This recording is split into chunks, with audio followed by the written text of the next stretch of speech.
हम आपको अभी सीधे लिए चलते हैं। हमारी सहयोगी भावना लाइव चैट पर जुड़ी हुई है राम टहल चौधरी साहब से। राम टहल चौधरी इस वक्त दिल्ली में मौजूद है।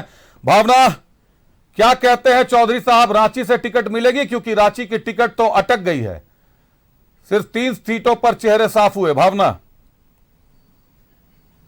देखिए अभिषेक, सबसे पहले जानकारी दे दूं। कुछ जो है जानकारी हमारे पास आई है कि अभी जो है कांग्रेस के मुख्यालय में प्रदेश अध्यक्ष और गुलाम अहमद मीर और इसी के साथ जो है सीएलपी लीडर पहुंच रहे हैं। और अभी एक खबर और है कि कल की तरह जो सिचुएशन है इस समय झारखंड के जो कार्यकर्ताओं की है वो कांग्रेस मुख्यालय में बनी हुई है। अब सवाल ये आपने जो पूछा है कि आखिर क्या सिचुएशन बनती है, कितने दावेदार है, क्या आखिर रणनीति कांग्रेस बना रही है, तो एक सीट पर अभी भी अभिषेक मान के चलिए कि कई दावेदार है, ऐसा हम नहीं कह रहे हैं, बल्कि कांग्रेस मुख्यालय में कल जो सरगर्मियां बढ़ी है वो हालात ये बता रहे हैं। और 4 बजे कुछ लोगों की ज्वाइनिंग भी है, यानी कि आप मान के चलिए अभिषेक कि जिन लोगों का जिक्र आप कल कर रहे थे और हम अपने जो खबरें दिल्ली से लगातार दिखा रहे थे उसमें ये बात बिल्कुल साफ होती हुई नजर आ रही है कि अगर वो लीडर बीजेपी छोड़ कांग्रेस का दामन थाम सकते हैं तो उनकी भी उम्मीदें जो है कांग्रेस के प्रति बढ़ जाएगी। ऐसे में कोई भी लीडर जो कि बीजेपी छोड़ के कांग्रेस में आता है, हमने अक्सर देखा है कि उनकी पैराशूट लैंडिंग होती है और पैराशूट लैंडिंग वालों को उम्मीदवारी मिल जाती है। ऐसे में कार्यकर्ताओं की क्या सिचुएशन बने कि अगर पैराशूट लैंडिंग वालों को उम्मीदवार के तौर पर उतारा जा सकता है, क्योंकि कल तक ये खबर बिल्कुल स्पष्ट थी, सुबह तक ये खबर बिल्कुल स्पष्ट थी कि सुबोध कांत साय जो है रांची से उतर सकते हैं। लेकिन जैसे ही कल रात को लिस्ट आती है उस लिस्ट में जो है लोहरदगा का जिक्र होता है, हजारीबाग की चर्चा होती है, खूंटी की बात होती है, लेकिन रांची की सीट को होल्ड कर दिया जाता है। जबकि कल लगभग 4 भावना, प्रदेश अध्यक्ष राजेश ठाकुर की बात करें या सीएलपी आलमगीर आलम साहब की बात करें, दोनों ने कई बार यह दोहराया था कि हम सारी सीटों पर एक साथ घोषणा करेंगे। दूल्हा सच कर तैयार हो रहा, बाराती एक साथ आएगी। बाराती में 3 ही लोग पहुंचे हैं। भावना, शादी कब होगी? चुनाव के बाद तो नहीं नाम की घोषणा करेंगे, क्योंकि कई बार ताल ठोक चुके थे कि एक साथ 14 सीटों पर घोषणा करेंगे। भाजपा के तरीके पर नहीं चलते। और पहले फेज में जिन 4 जगहों पर चुनाव होना है, खूंटी में चुनाव होने हैं, लोहरदगा में चुनाव होना है, सिंहभूम में चुनाव होना है, पलामू में चुनाव होना है। खूंटी लोहरदगा तो डिक्लेयर कर दिया, रांची को थोड़ा छोड़ भी दें तो सिंहभूम और पलामू को क्यों अटका कर रखा है? अगर पलामू से इनको नहीं लड़ना है तो ये घोषित करें कि पलामू से राजद को टिकट देंगे, क्योंकि वहां से प्रभात भुइयां को तैयार करवा रहे हैं, प्रभात भुइयां को पार्टी छोड़कर आनी है। तो ये तो जनता के साथ हालात बद से बदतर होते जा रहे हैं। कैसे फैसला करेगी जनता?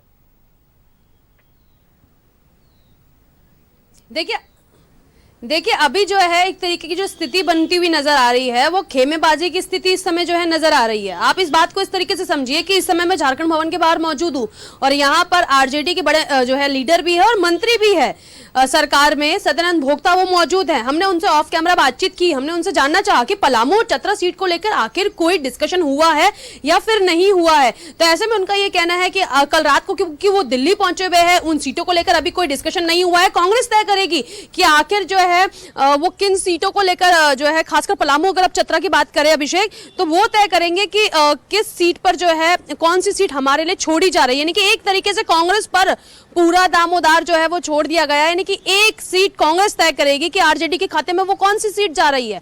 आप इसको इस तरीके से भी लीजिए कि अभी मात्र 3 सीटों के नामों की घोषणा हुई है, 4 नामों की घोषणा और बाकी है। कल आलमगीर आलम जी जैसे ही बैठक खत्म होती है, हमसे बात करते हैं, न्यूज़ 11 से बात करते हैं, उनका कहना है कि सभी सीट पर चर्चा हो गई है। जब यही बात राजेश ठाकुर जी से पूछी जाती है तो वो भी यही कहते हुए नजर आते हैं। लेकिन गुलाम अहमद मीर से जो कि प्रभारी है, उनसे बात होती है तो उनका कहना है कि पहले चरण की सीटों को लेकर चर्चा हुई है। तो यानी कि मान लिया जाए कि गुलाम अहमद मीर जिन बातों की चर्चा कर रहे हैं उसमें बहुत सारी जो है वास्तविकता है और वो बात बिल्कुल सही है, क्योंकि अभी भी आप मानिए कि कई सीटें ऐसी जिन पर चर्चा होना बाकी है, क्योंकि एक सीट है। वास्तविकता तो दोनों तरफ से सामने नहीं आ रही है, क्योंकि गुलाम अहमद मीर साहब ने कहा था कि पहले फेज में जिन सीटों की चर्चा हो रही है उन सीटों पर पहले प्रत्याशी घोषित किए जाएंगे, लेकिन अभी भी पहले फेज के चुनाव के 2 सीटों पर प्रत्याशी घोषित नहीं किए गए। इसका मतलब कि आरजेडी और पलामू को लेकर, माफ कीजिएगा, पलामू और चतरा को लेकर आरजेडी के साथ जिच अभी कायम है कांग्रेस की।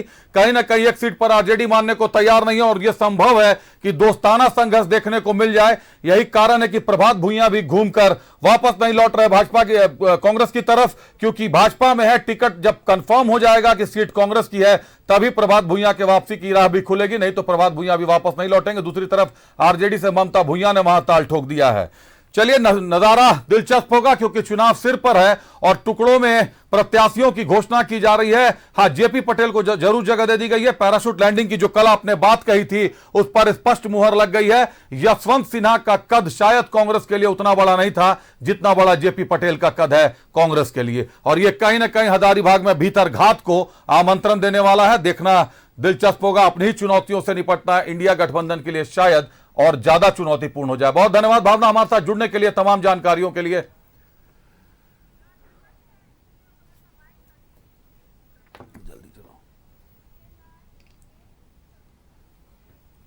इधर टिकट मिलने की खुशी के बाद लोहरदगा से सुखदेव भगत साहब ने आभार जताया पार्टी को। सुनिए क्या कहा उन्होंने।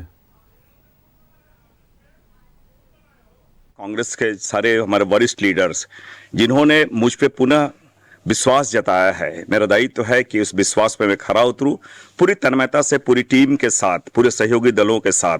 मैं जब महागठबंधन का मैं प्रत्याशी हूं, ये सीट जीते हम जीते, और इसलिए महत्वपूर्ण है कि जिस प्रकार पूरे देश में संविधान की रक्षा की जो बात हो रही है, और राहुल जी ने भारत जोड़ो यात्रा और भारत जोड़ो न्याय यात्रा के माध्यम से जो अलख जगाया है उसे पूर्ण करने का, पूर्णाहुति आज देने का एक अवसर हमें मिला है। मैं भी उसका एक सुखदेव भगत साहब को टिकट मिल गई है। सुखदेव भगत साहब आभार जता रहे हैं। महज 10,000 वोटों से पराजित हुए थे। निश्चित तौर पर टिकट मिलना भी था, लेकिन इस बार एनडीए का भी चेहरा बदल गया है। समीर उरांव वहां से प्रत्याशी है। समीर उरांव के साथ सीधे सीधे सुखदेव भगत की फाइट होनी है चुनाव में।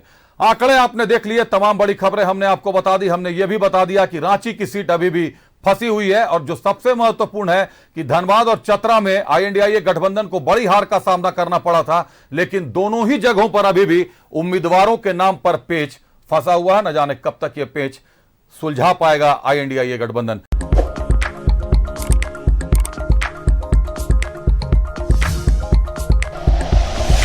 Like and share videos, subscribe करें हमारा चैनल और प्रेस करें बेल आइकॉन। न्यूज़ 11 भारत, सच है तो दिखेगा।